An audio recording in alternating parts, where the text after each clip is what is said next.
Hello, welcome to a new session on Python programming offered by Sifting Bytes Academy. My name is Venu, and in this video, we will learn about certain common essentials of a programming language, any high-level programming language in general. This provides us a big picture of what actually happens when we install Python in our computer. I hope you find this session interesting and informative. Let's get started.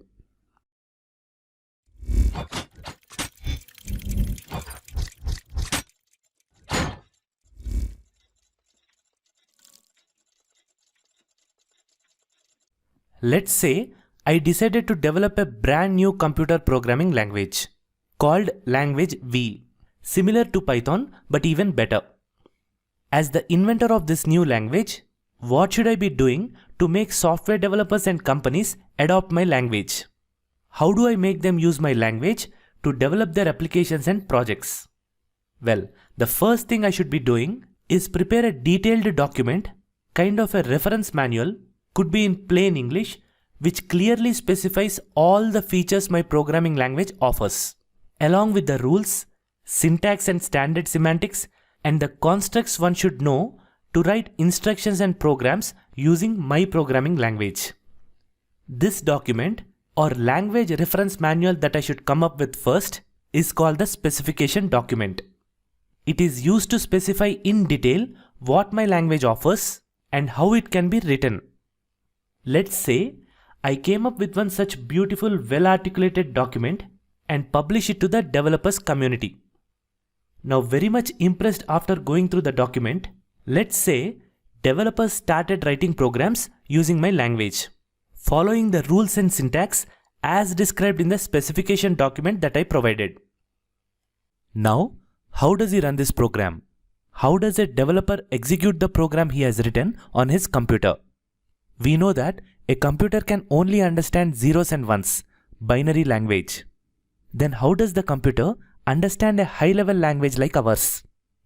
For that, I also need to provide some kind of a translation software which can translate or convert the program written in the high-level language into low-level machine language so that a computer can understand it to execute it. This translation software that I should come up with now is called an implementation. I can use some already existing programming languages like C to develop one such translation software. This should be good enough now. A software developer can now install this translation software on his computer and execute the program he has written after reading my specification document. These are the bare minimum things that I should be providing as an inventor of the language. But what else could I do to popularize my language more among developer communities? Maybe I can also provide a standard library that takes care of some common functionalities and tasks.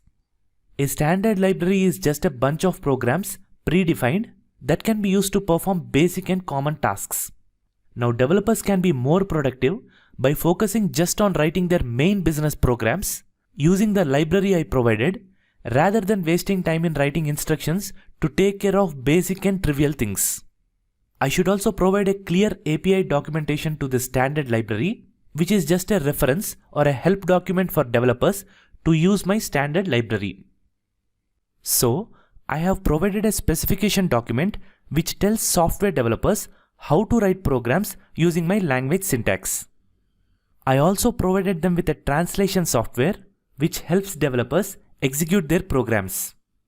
And then I provided them with some basic help in the form of a standard library so that they can get started quickly. Now, how can I make them more productive? If I think about it, while developers can use any text editor to write programs, they are really not that intuitive. Maybe I can also provide them with a specialized code editor with features like syntax highlighting, auto-completion, and lot more that can assist developers in writing programs. I can make it a sophisticated tool if I want to by integrating it with more features like a debugger, a terminal, and so on. I can also provide more advanced tools and libraries that may help developers in so many other ways. A testing tool or a testing library can be useful to test the programs written by the developer. I can also provide a documentation tool that can document those programs, or a very useful package management tool that can help install and handle dependencies of a program.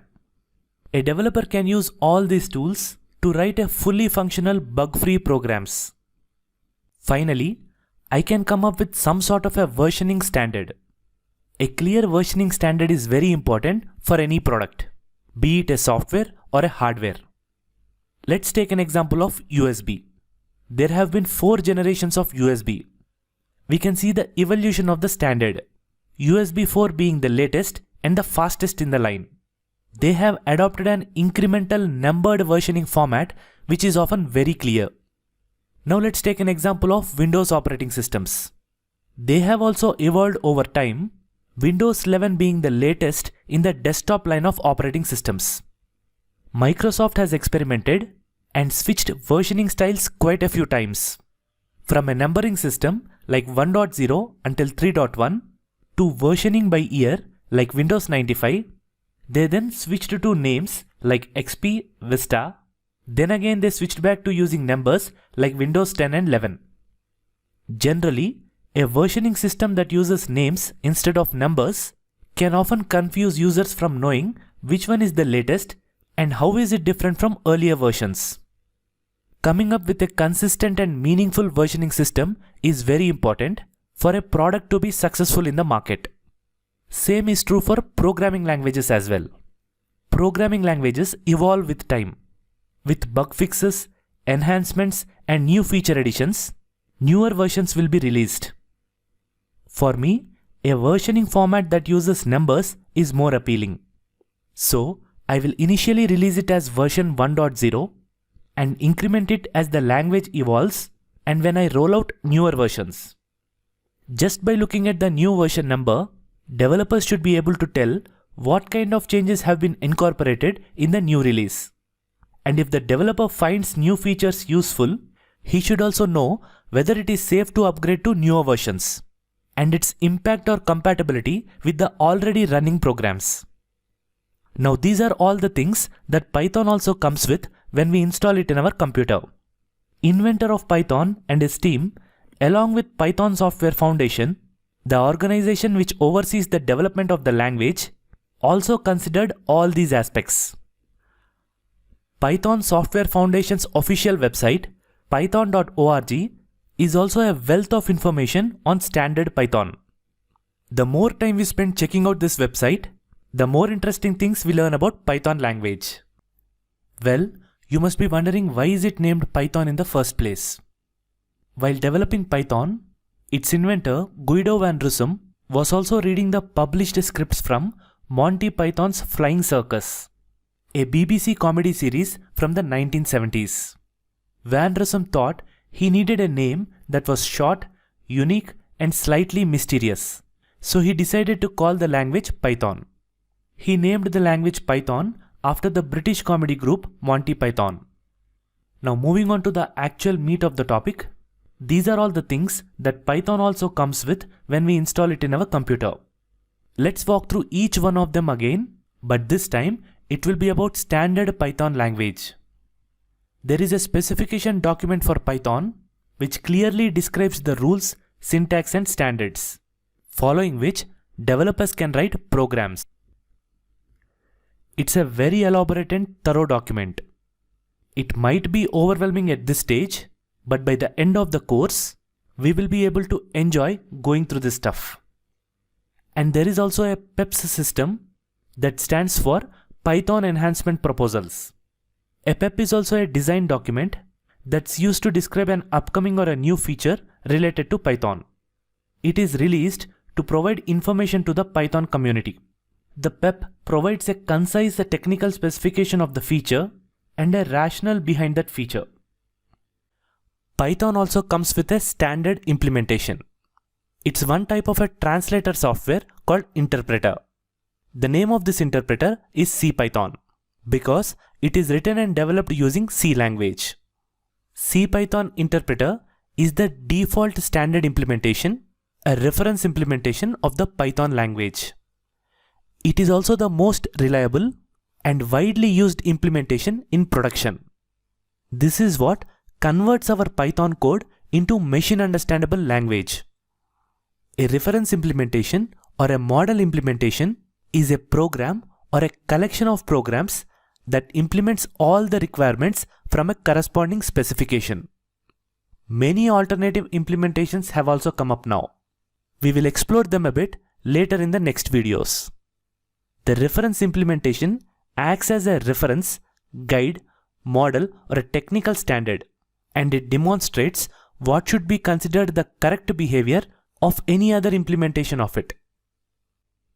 Python also comes with a standard library and its documentation, out of the box or built-in. Python's standard library is very extensive, offering a wide range of functionalities. It contains many built-in modules. I will leave the link to this in the description below. There are modules written in C that provide access to basic system functionalities such as file input-output, system console input-output, that would otherwise be inaccessible to Python programmers. It also has modules written in Python language that provide standardized solutions for many problems that occur in everyday programming. Some of these modules are explicitly designed as libraries to encourage and enhance the portability of Python programs by abstracting away platform-specific things into platform-neutral APIs. Do not worry if anything is still not clear at this point. We will explore them thoroughly later.